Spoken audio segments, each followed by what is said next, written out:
राधे राधे, जय श्री कृष्ण भक्तों। आइए अनंत चतुर्दशी व्रत कथा सुनते हैं और इस व्रत के महत्व के बारे में जानते हैं। अनंत चतुर्दशी भाद्रपद शुक्ल पक्ष की चतुर्दशी तिथि को मनाया जाता है। इस दिन भगवान विष्णु के अनंत रूप की पूजा की जाती है।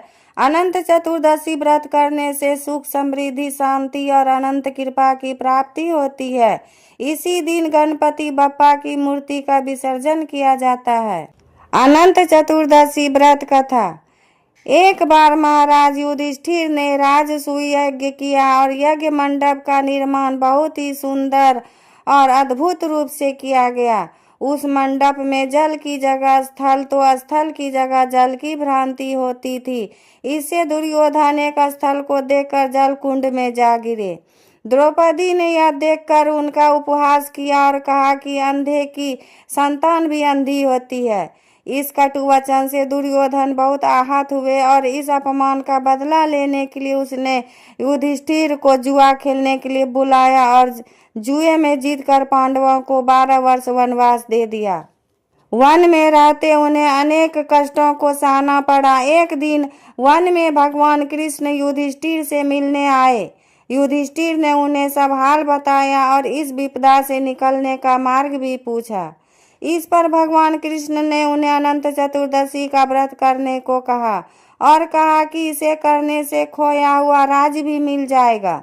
इस वार्तालाप के बाद श्री कृष्ण युधिष्ठिर को एक कथा सुनाते हैं। प्राचीन काल में एक ब्राह्मण था। उसकी एक कन्या थी जिसका नाम सुशीला था। जब कन्या बड़ी हुई तो ब्राह्मण ने उसका विवाह कौंडिन्य ऋषि से कर दिया। विवाह पश्चात कौंडिन्य ऋषि अपने आश्रम की ओर चल दिए। रास्ते में रात हो गई जिससे वह नदी के किनारे आराम करने लगे। सुशीला के पूछने पर उन्होंने अनंत व्रत का महत्व बता दिया। सुशीला ने वही व्रत का अनुष्ठान कर 14 गांठों वाला डोरा अपने हाथ में बांध लिया। फिर वह पति के पास आई। कौंडिन्य ऋषि ने सुशीला के हाथ में बांधे डोरे के बारे में पूछा तो सुशीला ने सारी बात बता दी। कौंडिन्य ऋषि सुशीला की बात से अप्रसन्न हो गए। उसके हाथ में बंधे डोरे को भी आग में डाल दिया।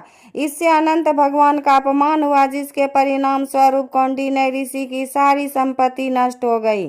सुशीला ने इसका कारण डोर का आग में जलाना बताया। पश्चाताप की अग्नि में जलते हुए ऋषि अनंत भगवान की खोज में वन की ओर चले गए। वे भटकते भटकते निराश होकर गिर पड़े और बेहोश हो गए।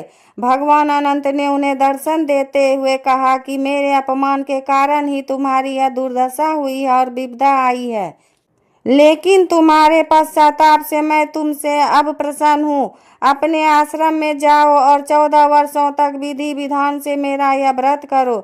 इससे तुम्हारे सारे कष्ट दूर हो जाएंगे। कौंडिन्य ऋषि ने वैसा ही किया और उनके सभी कष्ट दूर हो गए और उन्हें मोक्ष की प्राप्ति भी हुई। श्री कृष्ण की आज्ञा से युधिष्ठिर ने भी अनंत भगवान का व्रत किया, जिससे पांडवों को महाभारत के युद्ध में जीत मिली। इस प्रकार अनंत चतुर्दशी व्रत कथा संपूर्ण हुआ। राधे राधे, जय श्री कृष्ण।